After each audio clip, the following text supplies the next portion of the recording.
C'est avec un immense plaisir que je me retrouve ce matin parmi vous, ici à Thiès, pour présider cette cérémonie officielle de réception des animaux acquis dans le cadre du partenariat entre le ministère de l'Agriculture, de la Souveraineté alimentaire et de l'Élevage et le groupement pour l'amélioration génétique et l'élevage pastoral et extensif au Sénégal, GPS. Grâce à ce partenariat dynamique, innovatif,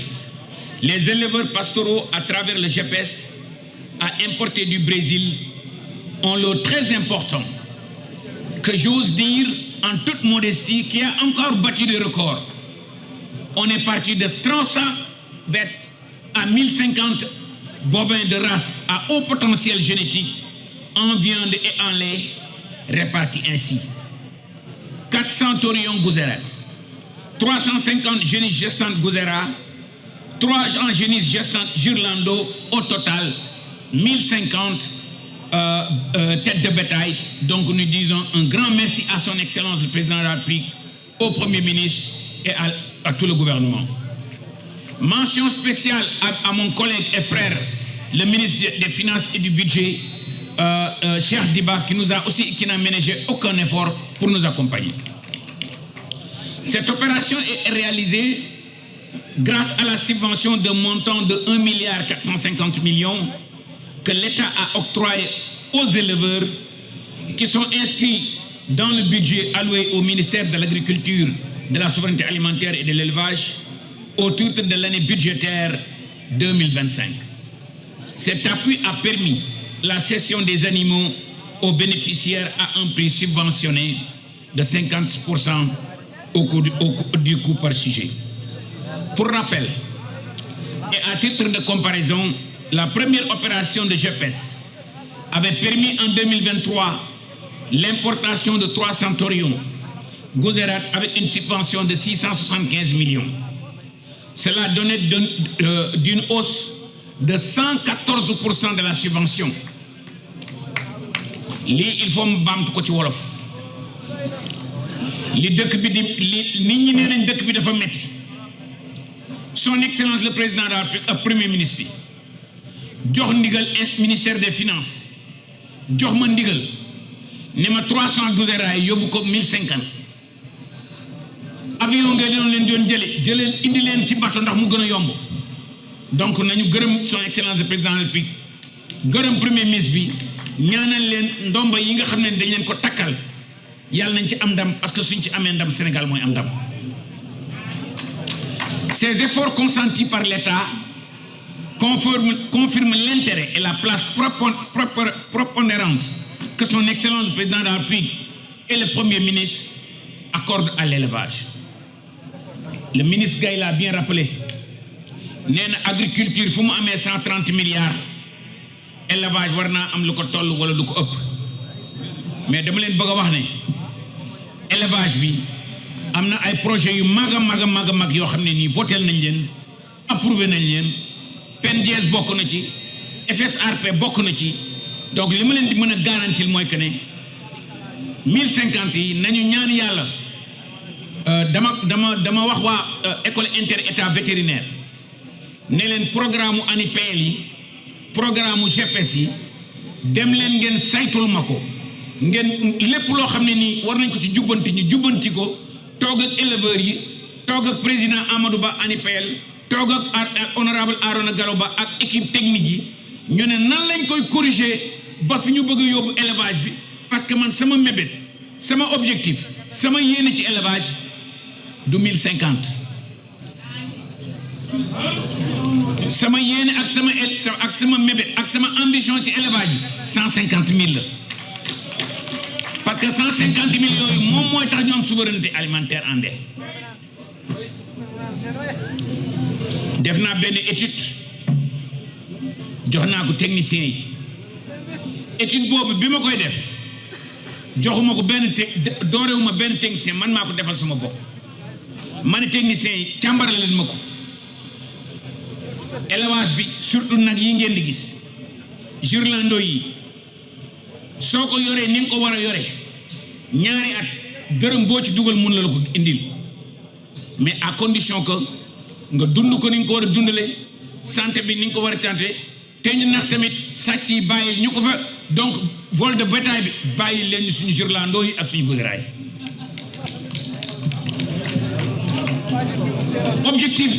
Cet objectif qui a été assigné sera réalisé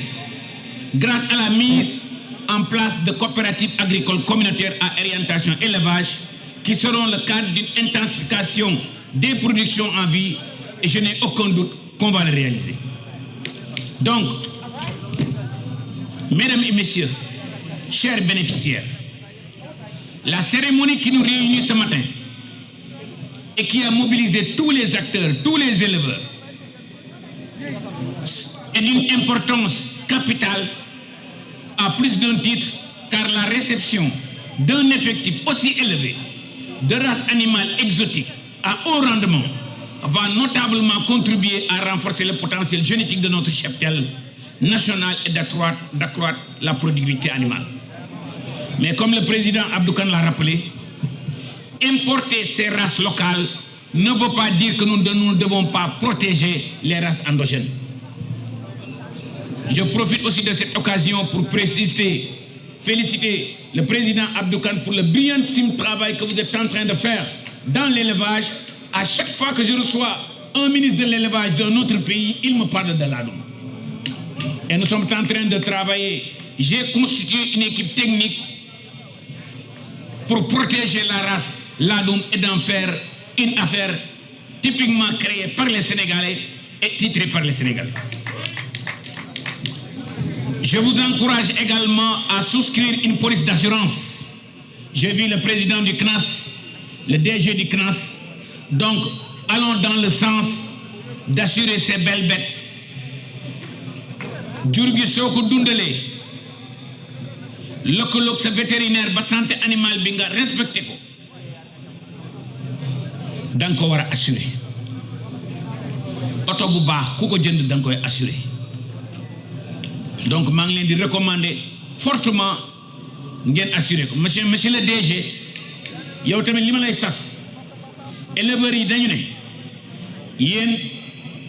lu yomb li rek ngeen di assurer mooy jur gi su deewee vol de bétail bi yow da nga war a lëkkaloo ak spécialistes yi yéen a xam cib ngeen ciy def xam waaye collier ngeen ciy def ba nga xam ne ni éleveur bi suy ñëw di assurer tout risque ngeen koy assurer parce que éleveurs yi su leen ne suñu sàccee ñu assurer su deewee ñu assurer njort naa ne ñu bëri dinañ ñëw du ma ne nag produit bu yomb la mais seen techniciens yi war nañ ci xalaat ba créer produit bu mel noonu. Avant de clore mon propos, je voudrais féliciter vivement au nom de nous tous honorable Arona Gallo Bah.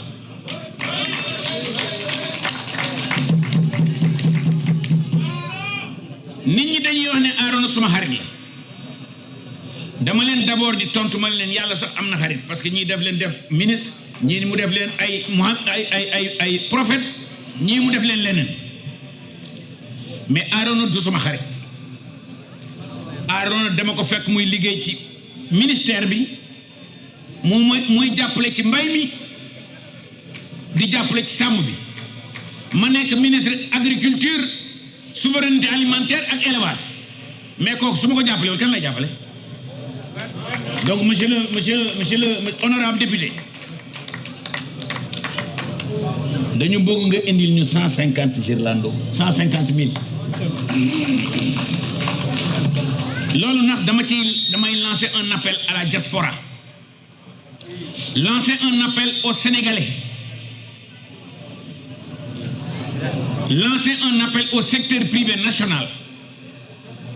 Les gens investissent beaucoup dans l'immobilier. Ne me dites pas qu'on ne peut pas trouver 150 000 Sénégalais. Ne me dites pas qu'on ne peut pas trouver des maires qui peuvent nous donner 50 000 hectares. Ne me dites pas qu'on ne peut pas trouver des ingénieurs agronomes sénégalais. Ne me dites pas qu'on ne peut pas trouver des docteurs vétérinaires sénégalais pour améliorer génétiquement 150 000 vaches laitières. Son Excellence le Président de la République et le Premier ministre, quand ils disent que c'est avec des ressources endogènes qu'on va transformer ce pays, élevage bi mun naa nekk le projet pilote. Donc honorable Arona Gallo Ba, président Mamadou Ba de ANIPEL, après vous avoir félicité, vous avoir remercié, après avoir plébiscité l'excellent travail que vous êtes en train de faire, je vous exhorte d'amener ensemble avec les techniciens toutes les corrections que vous devez faire, et mon ministère ne ménagera aucun effort pour vous accompagner dans cet état technique. Dama wax sank secrétaire général bi neko monsieur Egier dama neko waxuma ne damay arrêter NPL, waxuma ne damay arrêter GPS, mais dama ne auto sax soo koy daw des fois da ngay taxaw nga réviser service su huile manqué nga yokk huile changer huile loolu laa wax ngeen def parce que nag yi ku ko yore te dundaloo ko ni nga ko war a dundalee santé bi matul ni mu war a mate condition yi mu nekkee mu nekk lu ne mënoo am résultat. Donc monsieur honorable Arona Gallo Ba, je voudrais vous féliciter vivement,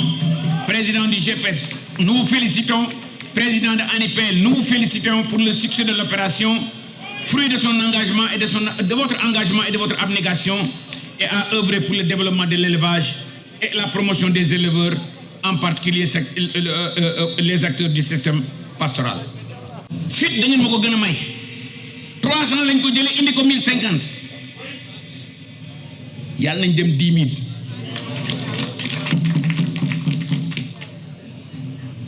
Té dem leen wax est-ce que xam nga lan moy prix auto pour ñu am souveraineté alimentaire en lait? On a besoin de 150 000 vaches laitières améliorées génétiquement. Xam nga kon 1050 kaasu ndox la ci géej. Et je vais vous dire lan moo tax ñu soxla 150 000 vaches laitières améliorées génétiquement ba ñuy war a mën a produire 20 litres de lait par jour. Soo jëlee 150 000 vaches laitières ku nekk 20 litres de lait par jour, 300 jours de lactation par an, 900 millions de litres la tey ñoo ngi importer 75 milliards muy équivalent mu 800 millions de litres. Donc fii ak 2029 fii ak 10 ans suñu bëggee délivrer autosuffisance alimentaire en lait, il faut ñu améliorer génétiquement 150 000 vaches laitières. Mais suñu maman Dieynaba Sidibé dafa wax lenn: une femme, une vache.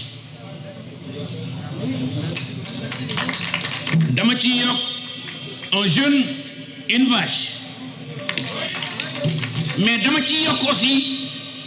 une famille pastorale, une vache. Monsieur le maire, sëriñ bi ñoo ngi lay sant di la gërëm ci sa teewaay. dama sëriñ yi sax laay wax parce que sama ñaari sëriñ dañ fi teew. Monsieur le maire bu Kër Momar Sarr ak maire bu Sir dama leen di sant publiquement. Dama wax président Babou ANIPEL au passage moom ak Arona Gallo Ba dama leen di féliciter publiquement, remercier leen publiquement, parce que amélioration génétique bi ñuy jàppale yombut. Nagu 3 millions ku ko jënd même su dee état bi daf ko subventionné 50%, ke génne 1,5 million jar naa gërëm. Mais li ma leen di ñaan yéen éleveurs yi di ko sas président ANIPEL,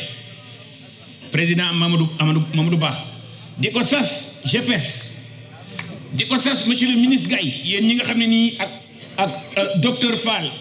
Abdou Kane, yéen ñi nga xam ne nii yéenay je peux dire ak yéenay tête pensante bi. Du ma ne duñu arrêté, mais li ñu ci war a corriger nañ ko corriger. Nag yi yéen a ko gisal seen bopp mi ngi mel ni auto Mercedes. Auto Mercedes soo ko bëggee dawal li mu war a daw il faut nga def ci essence, te essence bi moom mooy dund bi.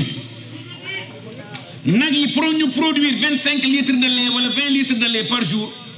25 kilos ensilage de maïs la ñu war a lekk 5 kilos de maïs broyé tourteau de soja 3,4 kilos wala tourteau d'arachide 4 kilos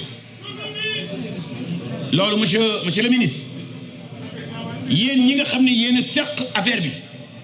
le gouvernement ne dit pas qu'il va arrêter xam nga dañ ne jubanti boobu il faut ñu jubanti te su ngeen nekkee suñu bëggee inviter encourager accompagner 150 000 Sénégalais pour ñu jënd ku ci nekk benn nag mu war ñu war a produire 900 litres de lait il faut ñu accompagner leen accompagnement boobu nag du rek subvention xam nga nag yi soo ko yoree te amoo xont bi santé bi demul ni mu war a demee dana dem ba nekk bi au lieu mu nekk lu lay jariñ problème lay nekk donc monsieur le maire de Kër Momar Sarr monsieur le maire de Sir ñoo ngi lay féliciter di ñaan aussi say yeneen moroomu maire yi jàppale leen éleveurs yi dans les corridors de transhumance ba ñu mën a may fu ñuy bàyyee ensilage de maïs bu bari ensilage de sorgho bu bari maïs bu bari culture fourragère ba mën a jur gi ma dellu si son excellence le président de la République ak premier ministre bi parce que tey jii suñu mënee indi 1050 nañu gërëm son excellence le président de la République gërëm premier ministre bi gërëm éleveurs yi nga xam ne nii nax durant la journée nationale de l'élevage lii yéen ñu ko sasoon amélioration génétique dafa bokkoon ci directive Kaolack donc maa ngi leen di gërëm di leen sant maintenant damay wax souvent ma ne su may tooñ ministre de l'énergie dama naan ko Sénégalais yi de dañoo gis gaz bi rek waaye li élevage di dugal ci secteur bi méngoo na ak li gaz bi di dugal suñu waxee ñu ne ministre bi dafa bëgg chiffre mais dinaa joxe chiffre tey waat Sogas yéen a ngi rey 1200 moutons par jour samedi dimanche ngeen rey 3000 4000 loolu environ 10 000 nag la 10 000 têtes la par semaine 52 semaines du 52 000 du 520 000 jëlal xar 100 000 52 milliards la ma ñëw tabaski 2 millions de moutons la xar la nit ñi di tabaski te njortu naa ne màggal Touba dana jël lu nu toll nañ ko xayma 4 millions de moutons ñëwaguma ci gàmmu gi ñaari xew yooyu 4 millions de moutons 400 000 420 000 du 480 milliards déjà tabaski ak màggal tamxarit ñëwagul 500 milliards la te loolu yeneen régions yi dikkagul gàmmu yi ñëw Baay Faal yi safaraguñ màkk gàmmu yi donc damay gëm ne élevage lu man 1000 milliards lay dugal ci dëkk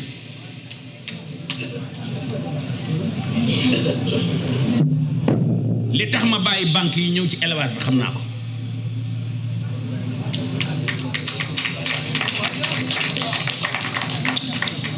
lu tax ma gëm ne élevage bi mën na créer plus de 100 000 emplois sànq wax naa leen ne leen 150 000 vaches laitières lañ soxla pas moins de 50 000 hectares d'ensilage de maïs pour ñu mën a am moom suñu bopp ci meew 150 000 vaches laitières diviser ko par 5 du 30 000 xale boo jox juróomi Girlando yor na boppam créé woo 15 000 emplois culture fourragère 50 000 hectares de culture fourragère nga topp les corridors de transhumance bu ci nekk nga def ci benn coopérative agricole communautaire à orientation élevage mu am poste vétérinaire am poste boo xam ne da nga fay def améliorer génétiquement yaa xam da ngay def insémination artificielle yaa xam da ngay def transfert d'embryon yaa xam da nga fay def ay géniteurs yoo xam te dinaa woo docteur Mambala foo ñëw kaay docteur xam nga nag yi leen Arona Gallo Ba indil son excellence le président de la République indi ko premier ministre bi indi ko brésiliens yi choisiruñ ko au hasard bi ñu arrêté esclavage tubaab bi dañoo soxla ñuy liggéey ci tool yi bi ñu arrêté esclavage tubaab bi dañoo soxla ñuy si liggéey ci tool yi avec une grande capacité de traction animale parce que nit ñi ñoo ko daan def Mambal dama bëgg nga raconter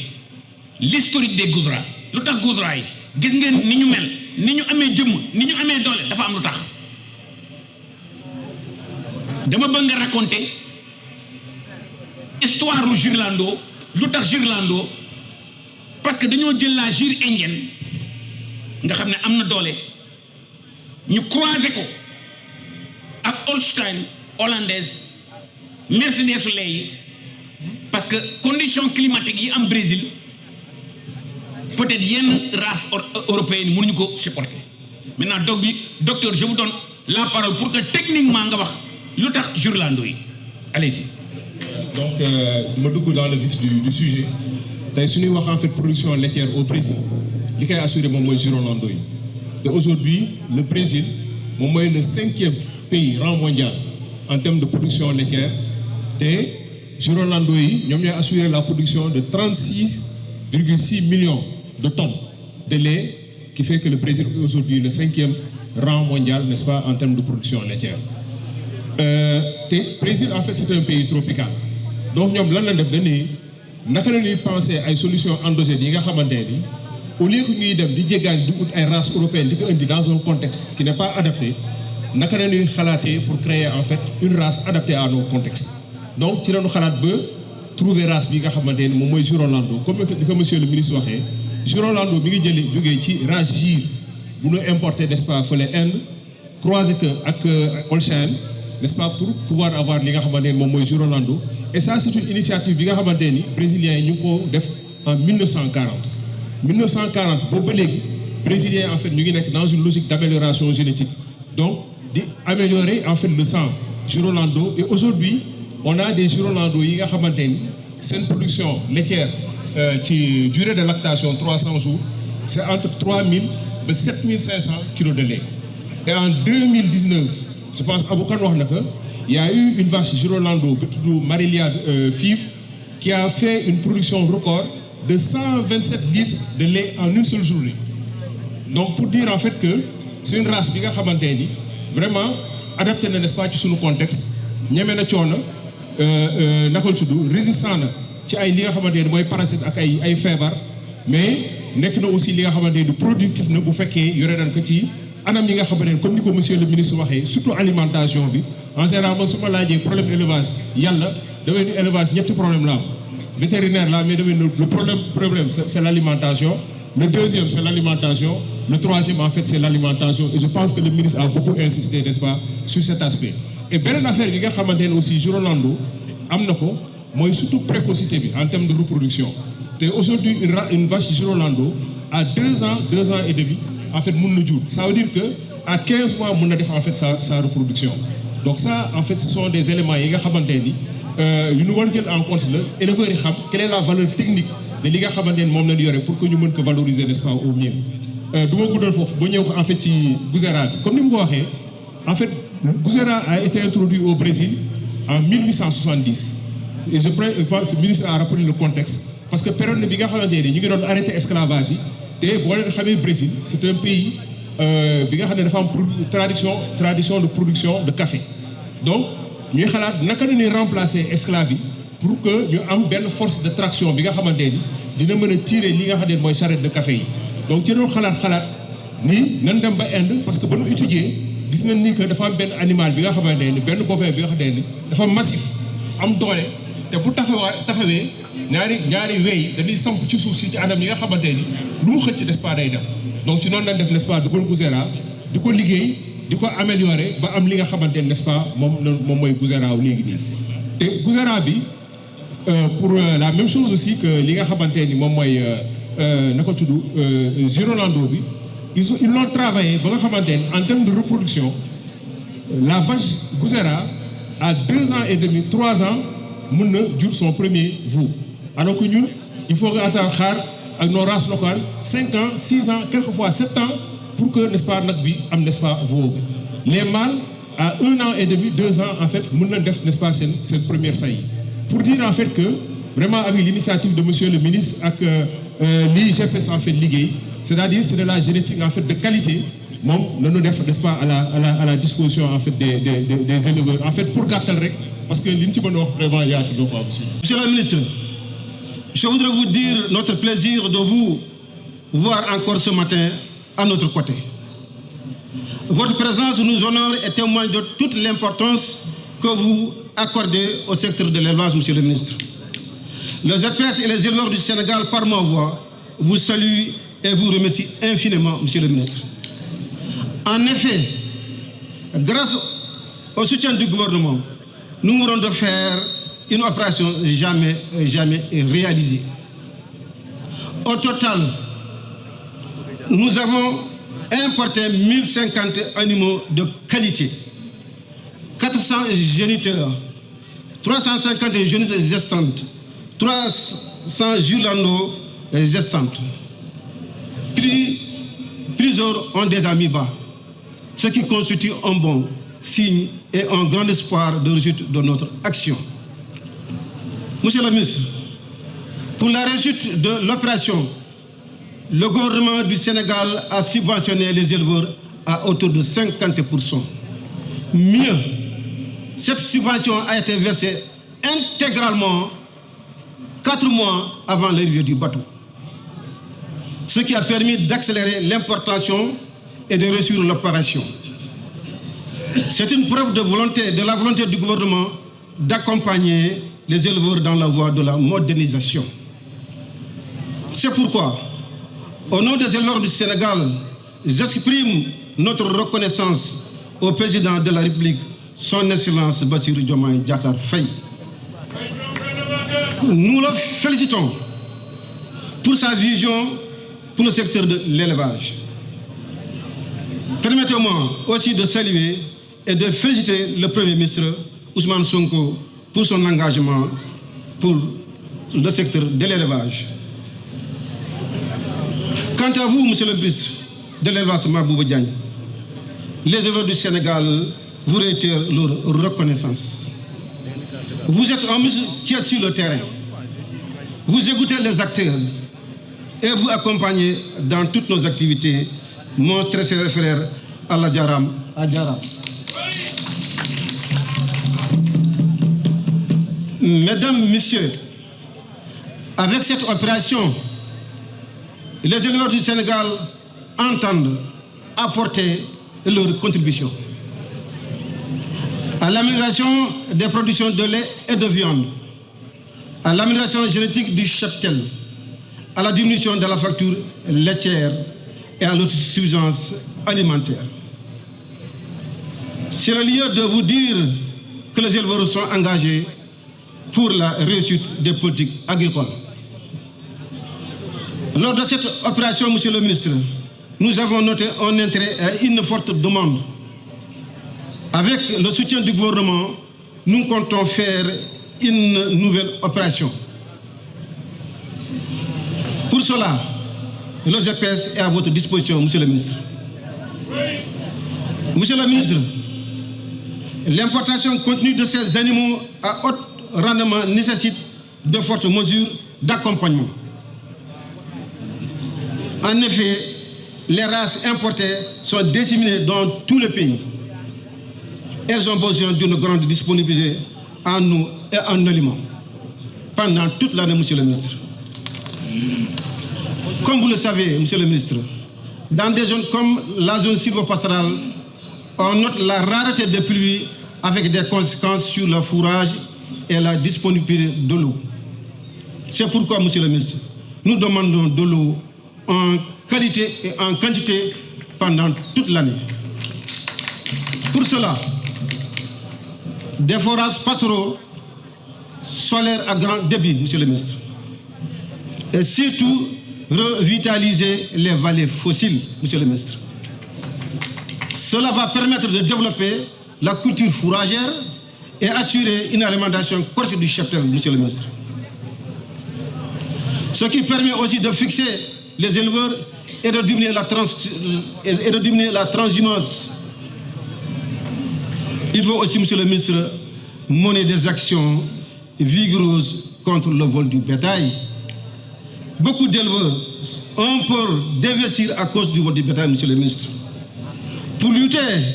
contre le vol du bétail avec efficacité, il faut d'abord mettre fin à l'abattage clandestin. Monsieur le ministre, gannaaw bu ma la santé sant sa équipe yóbbante la cant ci président de la République Bassirou Diomaye Diakhar Faye ak son premier ministre monsieur Ousmane Sonko. dañ lay sant gërëm la mais nag dama jàpp sa technicien yii nga fi fekk ñenn ñi nga indaale leen bu fekkente ne taxaw nañ fi gërëmuñu leen dañuy fàtte te fàtte bokkul ci wàllu ngor. technicien yi nga fi fekk ministère de l'élevage ñi fa nekk ba léegi ak ñi fa jóge yépp sant naa leen gërëm leen. li tax ma wax ko man maa ngi njëkk amee guzura jënd 5 guzura yu góor ak benn bu jigéen 5 guzura yu jigéen ak benn bu góor ci loxo madame le ministre Aminata Mbengue Ndiaye. kon bu ma fi taxawee di wax waxu guzura danaa ko sant gouvernement président Macky Sall sant ñi fi nekkoon ndax état continuité la su ma ko santee sant gouvernement bi sant Mamadou Ba bu ANIPEL musuma jënd nagu meew mais def nañu opération bu rafet képp ku ci am ñi ngi lay ñaanal nga muurloo ko ci jàmm ak salaam. waaye nag 300 guzura yi ñuy wax dama ci sant ñetti nit ba ci ñeent. Aruna Gala mi seede la damay sant ministre Ali Saleh Diop moom moo ñu ko nangul. ma sant le ministre Abdoulaye Daouda Diallo, il était le ministre des Finances et du Budget. ma sant le président Macky Sall. ci loolu li ma la wax fukki bukki ñoo mun gaynde waaye bu njëkk song nga am ndam li indi nga junni nag 1050 monsieur le ministre. man bugguma woon wax de waaye bu ma waxul nit ñi dañ koy gisee leneen waaye suma kàddu dama ko joxoon suma secrétaire général. li ñu fi liggéey bureau GPS muy Babacar Gaye muy docteur Dem muy Oumar Abbas muy Zano muy aussi Ben Laden ñoom Salah gàcce ngalaama. danaa ñëw ci ñi demoon bu ci yàlla ànde bu fekkente ne li ma enregistré woon ci bopp bi waaye nag man duma tënk ci kayit ci bopp lay tënk ñu baal bu ma fàttee kenn rek ñi xam ne bopp mooy yenn saa yi di fàtt. ma sant ñi ñu àndaloon jóge fii ci ndigalu ministre bi ànd ak le président Arouna te ñenn ñi ñu jël seen bopp jëndal seen bopp billet. muy le jeune éleveur Sidi Ba di suma rakk suma xarit muy Ibrahima Sow bu NMA muy le maire de Payar Talla Sow muy aussi Boubacar Djibi Loadou muy Sala Ka ñii ñoo demoon Brésil ci turu éleveurs yi ministre bi dellu tànnal ñaari docteur Maam Balla Sow ak Ngom Saliou Ngom yàlla def ministre bi jël leen en charge groupe bii moo àndoon ak président Arouna Gala ñu tànnal leen nag yi ci coobeere suñu borom fi may daanalee monsieur le ministre gis nga yàlla dong moo fi nekk boo ragalee yàlla da ngay dee boo ko ñemee it da ngay dee yow rek yaa fi nekk loolu sunu borom dong moo ko moom monsieur le ministre ku yéeg da ngay wàcc waaye dañ lay ñaanal ci booy wàcc nga wàccaale ak ndam waaye ku yéeg day wàcc beneen conseil bi ma lay jox tey yaay kilifa càmm gi bi ma lay jox aussi moom lay jox suma bopp di ko jox Arouna di ko jox Ismaïla di ko jox Dieynaba Sidibé di ko jox ñoom Amadou Sam moo di waaye di ko jox ñoom Sidel Sow xam nga lu tax am njiit dangay moytu kuy ñëw sa bureau di la wax ne yow rek yaa fi nekk nit dong yow dong sunu borom dong nga ko moom loolu yëfu kuy wut dara la li fi Arouna def buñ ko bàyyi woon ak boppam benn nag du fi ñëw ni technicien yi waree ministre bi noonu la ay gor piir waree Arouna Gala te billaahi wallaahi wa taalaahi duñ ko jàmb mukk ci àddina mais dama bëgg wax ko ci olof wax ko ci pël mooy ñun ñi wër kilifa yi nañ leen di wax luy defar nañ leen di conseiller luy defar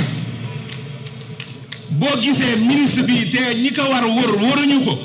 nekk monsieur le ministre ana Harouna ana Ismaïla ana Samba ana Demba waaye bul woo diw bul wax ak diw ku loo ko digal bu ko def buggul dajaleel ñëpp bootal ñëpp àndal ak ñëpp bandiraabe parce que seytaane bii ñuy wax damay laaj question boobu Cheikh Aljuma mu Cheikh Mouhamadou Oumoul Aljuma porte parole éleveur yi wax na ko sànq muy Amad Dikal Ba maa lay sant di la gërëm wax nga ko lu mu def ci càmm mais dama koy laaj moom ak Serigne Hamadou Sammoudi ñun bu ñu taxawee fi dañ naan uuzu billahi mina sheytaani rajim waaw seytaane buy jël parole lan lay wax parce que gisuma mukk seytaane fu mu jëndee crédit walla fu mu ubbi groupe WhatsApp walla mu am télé walla mu dugg YouTube mbaa mu dem internet seytaane amul portable ban ndamel kon ki wut téléphone wut connexion di xas ay góor di wax diw neena la di wax moytul diw di wax xeexalaat diw di wax dindil diw mbokk yi xanaa seytaane daa amul mbokk rek waaye koo koy seytaane allahumma salli ala sayyidina Muhammad